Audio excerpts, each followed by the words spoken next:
గర్భం ప్రతి ప్రాణి పుట్టుకకు ఆరంభం.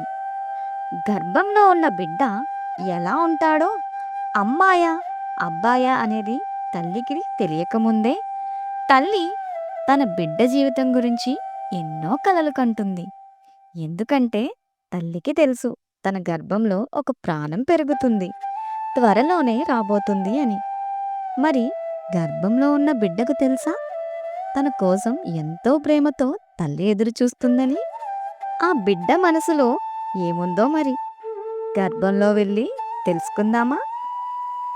అరే, ఇద్దరున్నారే, ఇద్దరికి మనం పేర్లు పెడదామా? మ్మ్, ఇతని పేరు పెద్దోడు, వీడి పేరు చిన్నోడు. చిన్నోడు ఎల్లప్పుడూ కదులుతూ గర్భాన్ని తంతూ ఒక దగ్గర ఆగకుండా పెద్దోడి దగ్గరకు వెళ్ళి వాణ్ణి ఇబ్బంది పెడుతూ ఉంటాడు. పెద్దోడు ప్రశాంతంగా ఏదో వింటున్నట్టు, ఎవరి ప్రేమను పొందుతున్నట్లు నవ్వుతూ ఉంటాడు. ఒకరోజు చిన్నోడు పెద్దోడిని ఇలా అడిగాడు. మనం ఇంకా ఎన్ని రోజులు ఇక్కడే ఉండాలి? అసలు మనం ఇక్కడ ఎందుకున్నాం? దేనికోసం ఎదురు చూస్తున్నా? మనం డెలివరీ కోసం ఎదురు చూస్తున్నాం. చిన్నోడు, డెలివరీ అంటే ఏంటి? డెలివరీ తర్వాత ఏముంటుంది? పెద్దోడు, డెలివరీ అంటే ఇక్కడి నుండి వెళ్ళిపోవడం, తర్వాత ఇంకో జీవితం ఉన్నట్లు నాకు అనిపిస్తుంది. చిన్నోడు, ఇక్కడ నుండి వెళ్ళడం అంటే అది మరణం కదా?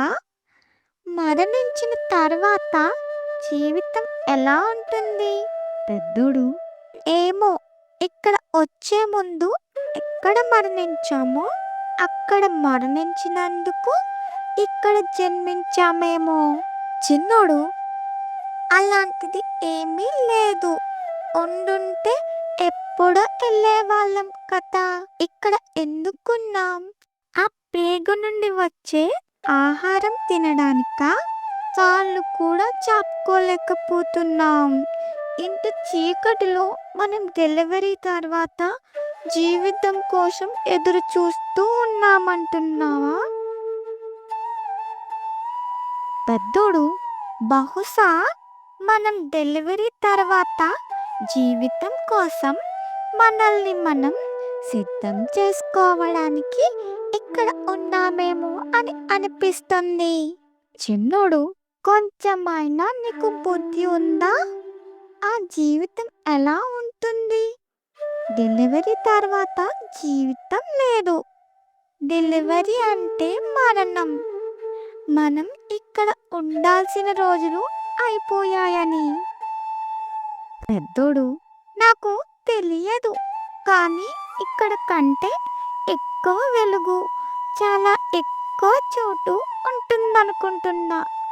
బహుశా మనం కాళ్ళతో నడుస్తామేమో, అలాగే మనం నోటితో తింటామేమో. చిన్నోడు, నీ ఊహకు అంతే లేదా? నడుస్తామంట, నోటితో తింటావంట. ఏదో అయ్యిందిరా నీకు. నడవడం ఏంటి, అది కూడా ఈ కాళ్ళతో? అసాధ్యం. కాళ్ళు చూడు ఎంత లేతగా ఉన్నాయో. ఇంకేమన్నావు? నోటితో తింటావా? అరే, జోకులు బాగా పిలుస్తున్నావు కామెడీగా. మనకి ఇక్కడ బొడ్డు తాడు లేకపోతే ఆహారానికి దిక్కే లేదు. అసలు ఇక్కడ నుండి ఎక్కడ వెళ్తామో ఊహించడానికి భయంగా ఉందిరా. పెద్దోడు, భయం దేనికిరా? ఇక్కడికి ఎక్కడ నుండి వచ్చామో, ఎలా వచ్చామో మనకు తెలుసా? అలాగే ఇక్కడి నుండి ఎక్కడికి వెళ్తామో, ఎందుకు వెళ్తామో కూడా తెలియదు. ఇక్కడి కంటే గొప్పగా ఏదో జీవితం ఉండొచ్చని అనుకుంటున్నాను. చిన్నోడు, అరే, ఒక విషయం చెప్పు. దీని తర్వాత జీవితం ఉంటే ఇప్పటి వరకు ఇక్కడ నుండి వెళ్ళిన వాళ్ళు ఎవ్వరు కూడా తిరిగి వచ్చారా? అంటే దీని తర్వాత అనేది లేదు. మన జీవితానికి ఇదే ముగింపు. నాకు తెలిసి దీని తర్వాత చీకటి, ఆందోళన, భయం తప్ప ఇంకేమీ ఉండదు. పెద్దోడు, చూడు, మనకి బొడ్డు తాడు ద్వారా ఆహారం ఎవరు అందిస్తున్నారు చెప్పు? ఖచ్చితంగా మన అమ్మే అనిపిస్తుంది. మనం మన అమ్మని చూస్తామనిపిస్తుంది. చిన్నోడు, "హ్మ్, అమ్మా, నువ్వు అమ్మ ఉందని నమ్ముతున్నావా?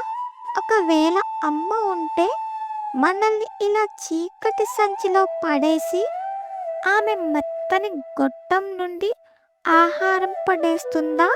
అమ్మ లేదు, ఏం లేదు, ముందు నీకు బుర్ర లేదు." పెద్దోడు, మనం అమ్మలోనే ఉన్నాం. మన చుట్టూ అమ్మ ఉంది. ఇది అమ్మ ప్రపంచం. తన లోపల ఉన్న మన కోసం అమ్మ ఆహారం పంపిస్తుంది. ఆమె మన చుట్టూనే ఉంది. చిన్నోడు, నేను నమ్మను. అయినా మనం లోపల ఉంటే అమ్మ బయట ఏం చేస్తుంది? అసలు మనం లోపల ఉన్నట్టు అమ్మకి తెలుసా? పెద్దోడు, అందుకే మనకు ఆకలి కాకముందే ఆహారం ఎలా వస్తుంది? అమ్మకి అన్నీ తెలుసు. వద్దురా బాబు, ఇక ఆపు. ఏదో అమ్మని చూసినట్టు, ఆమె మాటలు విన్నట్టు మాట్లాడుతున్నావు నువ్వు. నేను అమ్మని చూడలేదు. ఉంటే కనిపించేదిగా, లేదు కాబట్టే కనిపించలేదు. పెద్దోడు, నేను కూడా చూడలేదు. కానీ కొన్నిసార్లు నేను మౌనంగా ఉన్నప్పుడు కొన్ని శబ్దాలు విన్నా. అవి అమ్మ ఎంతో ప్రేమతో మనల్ని పిలుస్తున్నట్లు అనిపించింది. చిన్నోడు, సరే, నువ్వు చెప్పింది నిజమే అనుకుందాం. మనిద్దరం ఒకే చోట ఉన్నాం. కానీ నీకు అనిపించింది నాకెందుకు అనిపించటం లేదు? పెద్దోడు, దానికి కొంత అంగీకారమవడం అవసరం. చిన్నోడు, అంటే? పెద్దోడు, మనసుని అటు ఇటు పరిగెత్తించక స్థిరంగా ఉంచి జరుగుతున్న వాటిపైన శ్రద్ధ చూపడం. చిన్నోడు, అలా చేస్తే నాకు అర్థమవుతుందా? గమనించు, నీ చుట్టూ ఏం జరుగుతుందో, నీలో ఏం జరుగుతుందో. వీలైనంతసేపు మౌనంగా ఉండు. ఇక్కడ ముగింపు ఎక్కడో ఆరంభం కావచ్చు. అలాగే ఎక్కడో ముగింపు ఇక్కడ ఆరంభం కావచ్చు. ఎక్కడ నుండి వచ్చామో తెలీదు, ఎక్కడికి వెళ్తామో తెలీదు. అన్నీ ఊహలే. ప్రస్తుతం మాత్రమే నిజం.